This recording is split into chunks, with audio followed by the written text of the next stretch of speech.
Hello mes highlights, j'espère que vous allez bien. Je suis trop contente. Je vous retrouve dans une vidéo encore face cam où je vais me maquiller. Cette fois-ci, il n'y aura pas le côté ASMR, pas envie. J'avais juste envie de vous montrer un petit peu comment je me prépare le matin. Je vous montre entre autres que je commence par le parfum. Ça va assez vite au niveau des éléments que je vous présente. S'il y en a certains que vous voulez avoir dans les détails, il ne faut pas hésiter à me le demander en commentaire. Et je compte sur vous pour commenter, partager, liker, faire tous les trucs YouTube comme d'hab. Donc là, comme vous le voyez, après avoir commencé à appliquer mes soins, préparer ma peau, j'ai mis du parfum, je vous ai partagé les 3 parfums que je me mets, hein, comme je vous dis chaque fois, les matins je fais du layering, je mets toujours 3-4 parfums différents. Donc là je les ai partagés avec vous. Je viens de finir d'appliquer les soins de ma peau, je mets une petite base au niveau de mes lèvres et puis je vais enchaîner avec mon SPF évidemment, celui dont je vais vous reparler dans une autre vidéo, mais si vous voulez avoir plus de détails, n'hésitez pas à aller voir ma vidéo sur le sujet où je vous en parle, de toute façon je vous dis ce qu'il en est, etc. Donc celui-là c'est vraiment un coup de cœur. Ensuite j'applique la base de chez Danessa MyWix, donc la fameuse avec le produit l'Obsolite dont je vous parle tout le temps, qui est très efficace. J'applique le produit Got2b sur mes sourcils. J'adore ce truc, il est hyper efficace. Et je viens simplement définir un petit peu plus la forme de mes sourcils avec une autre base qui est beaucoup plus claire. Et puis je viens mettre par-dessus du fond de teint.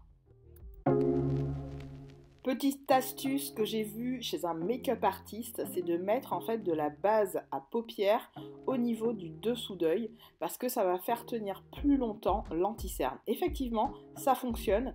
Alors, j'ai pas spécialement de problème d'anti-cerne, mais j'ai remarqué que quand je faisais ça, au niveau de mes cernes et quand je mettais mon anti-cerne, ça venait lisser en fait cette partie. Alors c'est peut-être là d'où vient la fameuse, le fameux mood ou la fameuse trend qui est d'appliquer maintenant un soin au niveau du dessous d'œil pour lisser les traits.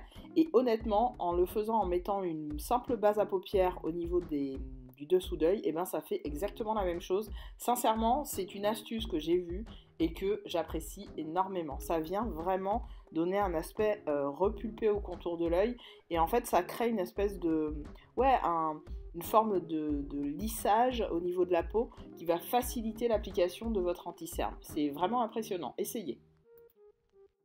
Concernant mon mélange à fond de teint, il est un petit peu froid en ce moment pour avoir mélangé plusieurs teintes entre elles.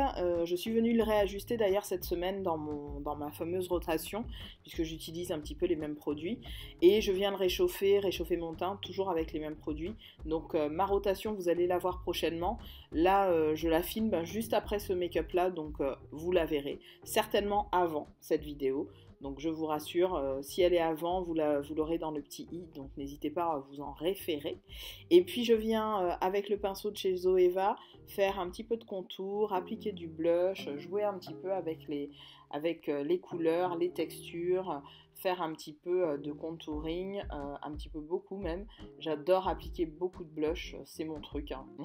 Et après je viens de toute façon, ça vient s'estomper quand je vais poudrer le tout. Pareil au niveau de la poudre, vous le verrez dans ma rotation, j'en applique énormément. Moi je suis toujours une adepte du baking, j'ai pas lâché l'affaire.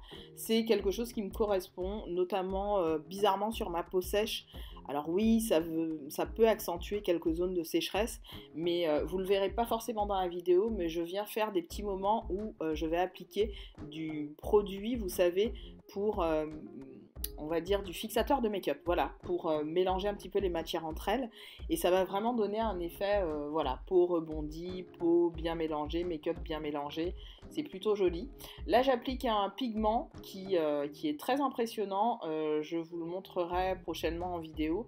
Il est, je l'ai depuis longtemps, hein, il est dans mes affaires, c'est de la marque Incredible. J'essaierai de vous mettre la référence, si j'oublie, n'hésitez pas à me le redemander en commentaire. Et puis j'applique un petit peu de fard rose rouge en coin externe. Je ne sais pas trop ce que j'allais faire, mais j'avais envie de donner un côté un peu duochrome.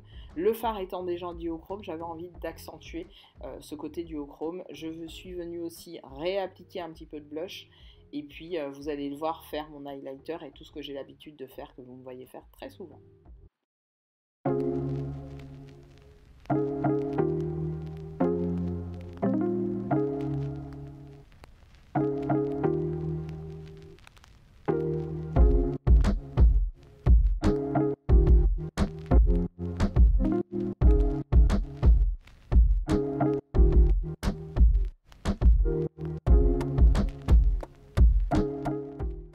d'hab, mascara, et j'utilise en ce moment celui de chez Urban Decay que j'avais eu en miniature, qui est pas mal, hein. Il est même assez impressionnant et je le mélange avec d'autres mascaras d'ailleurs. Et là j'applique le fameux It Takes Guts, donc ce fameux rouge fluo. C'est ce jour-là que je l'ai appliqué, je suis venue le contourer avec un crayon rouge de chez ELF. Je suis venue vraiment remplir mes lèvres juste pour faire une espèce de base au niveau de ma bouche.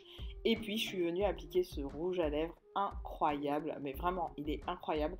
Parmi tous les rouges que j'ai dans ma collection, j'ai pas de couleur fluo rouge comme ça, j'en ai aucune. Et c'est celui de chez, vous savez, Shein, donc n'hésitez pas à aller voir ma vidéo Shein là-dessus. Je vous fais mon prochain haul, je rentre un petit peu plus dans les détails des couleurs, mais voilà ce qu'il donne. Il est canonissime ce rouge, il est vraiment canon. On vous voit de loin avec, c'est vraiment un espèce de rouge fluo.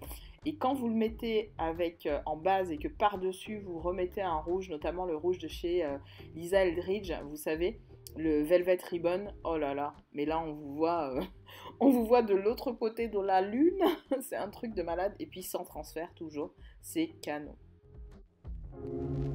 Highlighter, je suis venue appliquer les petits nouveaux de chez Fenty, enfin petits nouveaux, anciens puisqu'ils faisaient partie d'une collection je crois de Noël dernier, et je suis venue les appliquer, vous savez c'est les petits formats, il me semble que les couleurs qui sont dans ces packaging là ne sont pas sorties en grand format, de ce que j'ai cru comprendre, donc j'en applique tout simplement, ce sont des highlighters liquides, j'adore le rendu, j'adore voilà, la facilité dont ils s'appliquent, j'utilise encore un pinceau de chez Zoeva Highlighter, je ne sais plus de quelle collection il était de ce pinceau Zoeva, mais j'aime beaucoup le rendu. On a l'impression qu'il y a des paillettes, mais en fait pas du tout, mais vraiment pas du tout de paillettes, c'est plutôt les paillettes du fard je pense qui se voient plus qu'autre chose. Au contraire ça donne un fini lustré à la peau comme j'aime, vraiment c'est canon à travailler, vous en appliquez autant que vous voulez, ça tient toute la journée, c'est sublime.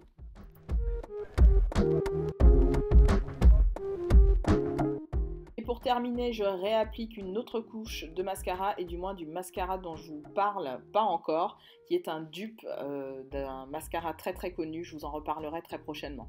Voilà pour ce make-up, j'espère vraiment qu'il vous aura plu, qu'il vous aura donné des idées de réalisation, et on se retrouve très prochainement. Salut!